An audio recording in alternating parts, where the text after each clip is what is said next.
Merci beaucoup une fois de plus. Je suis en sixième des humanités pour les cours de philosophie. Aujourd'hui, nous allons prendre la dernière partie de notre chapitre sur la logique, qui est la logique matérielle ou appliquée. Et vous avez vu tout au long de la première partie, nous étions sur la logique formelle qui insiste sur la forme. C'est seulement la forme. Mais maintenant, c'est la logique matérielle ou appliquée qui aussi est une partie de la logique, mais qui a aussi ses exigences requises, comme vous avez vu pour la logique formelle. Donc, il s'agit de cette logique qui consiste à découvrir comment telle ou telle science procède pour atteindre la vérité. Et certains intellectuels ou certains logiciens l'appellent logique informelle.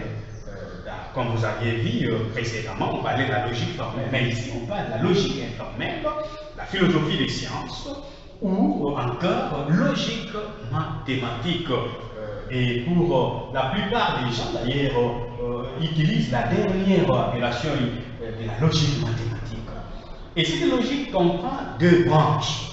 Il y a d'abord l'épistémologie, qui serait l'étude critique des hypothèses, de principes et de résultats de diverses sciences.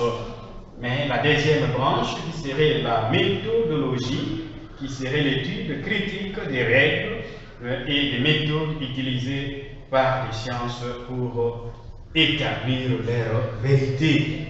Mais nous n'allons pas donner tous les détails possibles pour le branche et nous allons directement passer en ce qui concerne les différentes parties que pourrait prendre la logique matérielle. Donc nous disons, la logique mathématique regorge en son sein les différentes sciences, comme les sciences expérimentales qui sont la physique, la chimie, la biologie et d'autres.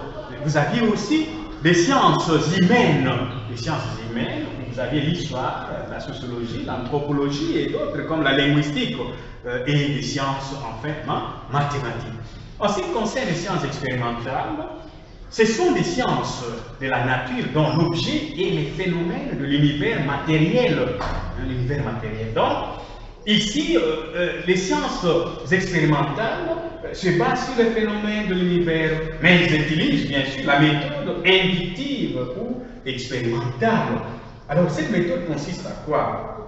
C'est une méthode qui comprend trois étapes ou trois moments où vous avez l'observation des faits, l'hypothèse expérimentale et la vérification expérimentale aboutissant aux lois ou à la théorie.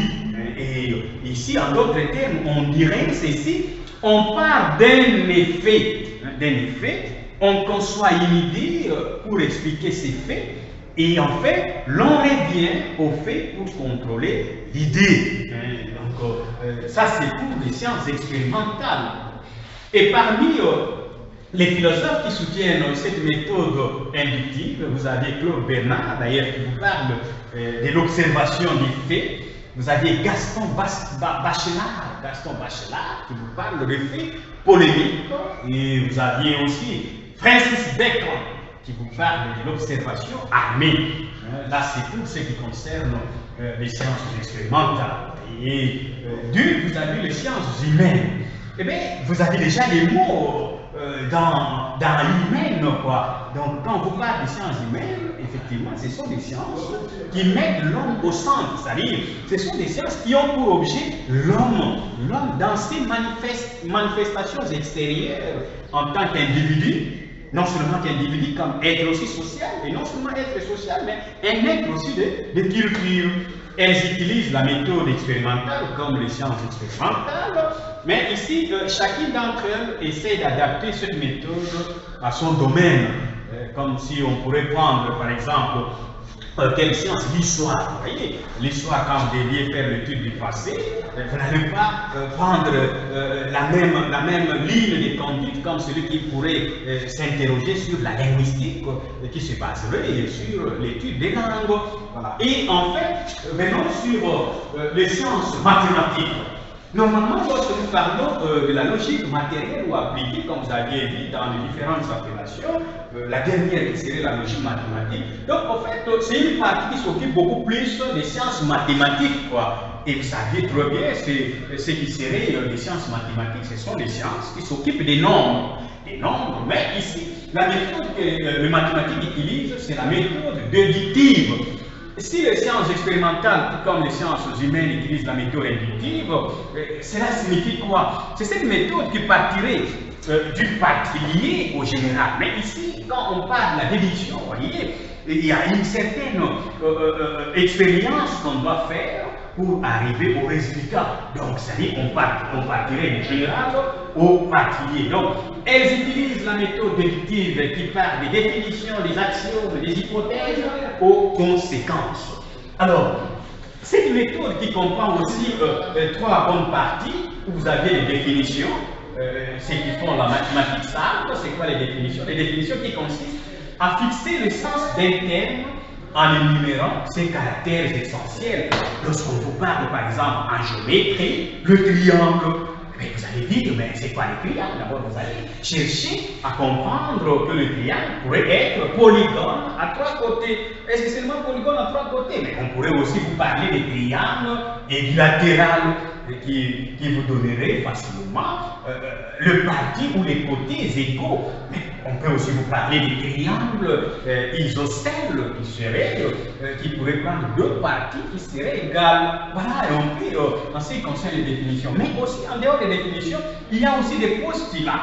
Mais qu'est-ce qu'on entend par des postulats? Des postulats, ce sont des propositions qui ne sont ni évidentes, ni démontrables, mais indispensables à la suite de la démonstration. La suite de la démonstration, par exemple, si vous pouvez prendre les exemples, l'eau bouillie à 100 degrés et d'autres que vous pouviez ajouter. Et enfin, bien maintenant, les axiomes.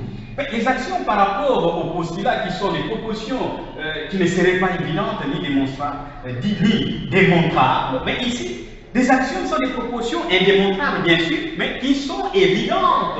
Pourquoi évidentes? Parce que dans des propositions qui concernent les actions, en eux-mêmes, vous avez même la vérité. Par exemple, quand nous prenons, le tout est plus grand que la partie. Mais vous n'allez pas discuter. Parce que la partie se trouve dans le tout. Voilà un peu ce que vous pouviez avoir par rapport à la logique matérielle, qui serait appelée aussi logique formelle, logique informelle, logique ou philosophie des sciences, ou logique mathématique, qui ne comprend que les trois parties qui englobent les trois différentes séries de sciences, comme les sciences expérimentales, les sciences humaines et les sciences mathématiques.